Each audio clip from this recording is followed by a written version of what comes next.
Hello, my name is Michael West, and in this video, I will give a summary of my paper titled The Study of Dexterous Hand Manipulation, a Synergy-Based Complexity Index, which we recently published in the IEEE Transactions on Medical Robotics and Bionics journal. So recently, there's been an increased interest in dexterous manipulation, and as such, robotic manipulators have become increasingly capable. However, human dexterity still far exceeds robot dexterity, as shown by this juggler who was able to simultaneously juggle and solve 3 Rubik's Cubes in under 5 minutes, while the robot took that long to solve one. To mend this gap, researchers have explored learning from human demonstration. However, this strategy suffers from the limitation that researchers in human motor control often explore simple dexterity tasks such as grasping, which doesn't necessarily translate to the many dexterous skills as humans are capable of.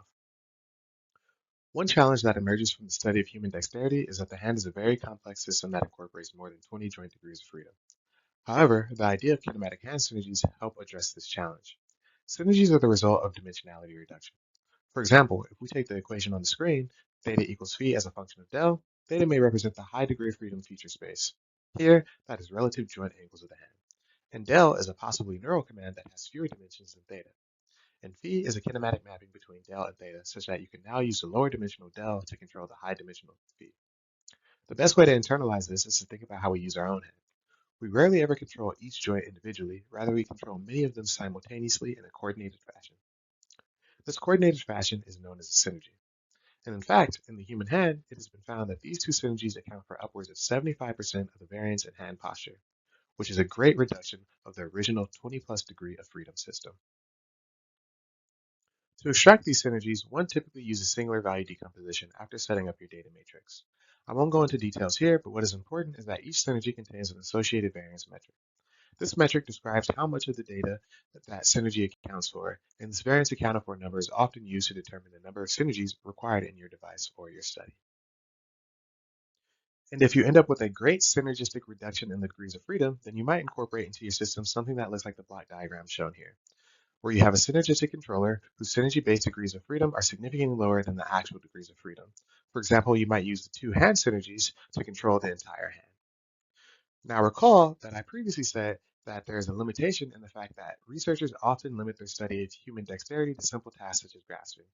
Well, if we base our robot controller on grasping studies, then you might imagine that we might not be able to perform the dexterous manipulation tasks that us humans are capable of.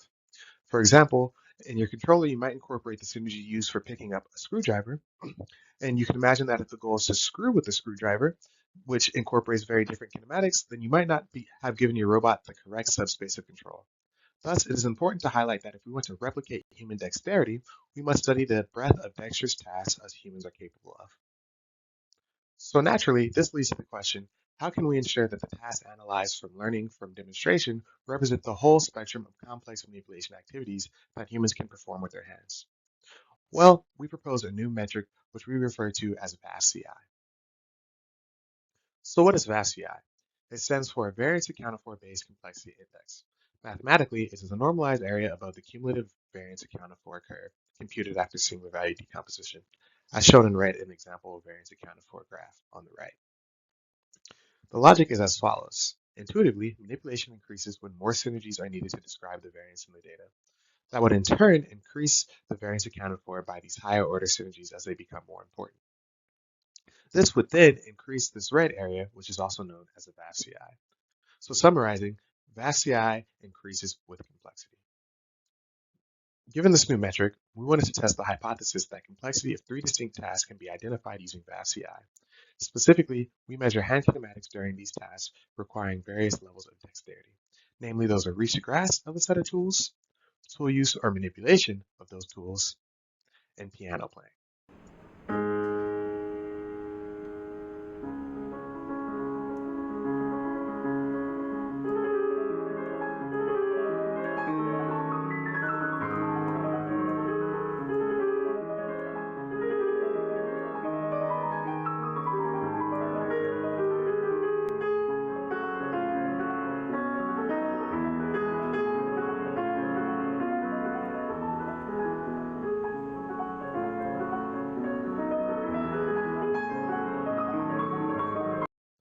What we found was that VAF-CI significantly differed for these 3 distinct tasks.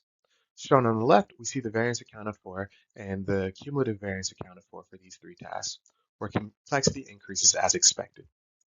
And on the right, we show the statistical differences in the VAF-CI of these three tasks. Tool use had a statistically greater VAF-CI than reach to grass, while piano playing had a statistically greater VAF-CI than both tool use and reach to grass. This is consistent with our intuitive understanding of the complexity of the chosen set of tasks. One advantage of VAF-CI is that it is not arbitrary like the current standard called the number of significant synergies. Using the number of significant synergy standard, a researcher will identify a required cutoff in the variance accounted for. And once the number of synergies reaches that cutoff, they may use that number to describe the task complexity. However, different researchers may use different metrics. For example, one researcher may use the 90 and 5 method to describe the number of significant synergies, where another may use the 80 and 5 method to describe the number of significant synergies. That is, they require at least 90% or 80% cumulative variance accounted for, and where inclusion of another subsequent synergy did not add an additional 5% cumulative variance accounted for.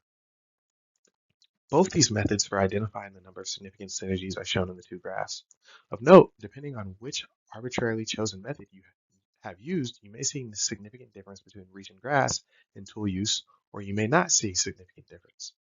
This would change the interpretation of your results significantly. However, the VAF-CI metric mitigates this problem by removing the bias and choosing a cutoff. It simply takes the entire area above the curve. Another advantage of VAF-CI over the current standard is that it can quantify manipulation on the spectrum using continuous numbers as opposed to integer values. Shown here, we see our reach to grass, tool use, and piano playing subtasks clustered into three groups, where the reach to grass and the less dexterous tool use tasks have a range of lower complexities.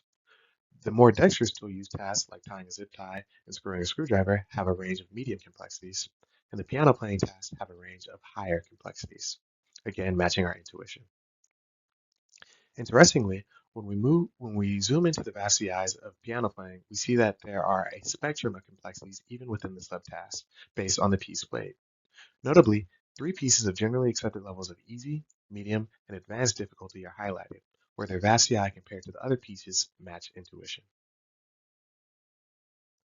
To conclude, we have shown that VAF-CI can objectively quantify the continuous complexity of manipulation tasks, which exceeds the current standard of arbitrarily choosing the number of significant synergies. In the future, we believe that this metric can support the improvement of robot controllers aimed at achieving robot dexterity from human demonstration and bioinspiration.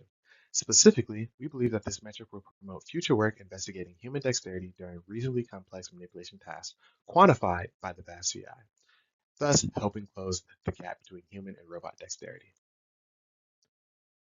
Thank you for watching this video. Feel free to scan the QR code on the screen to connect with me on LinkedIn.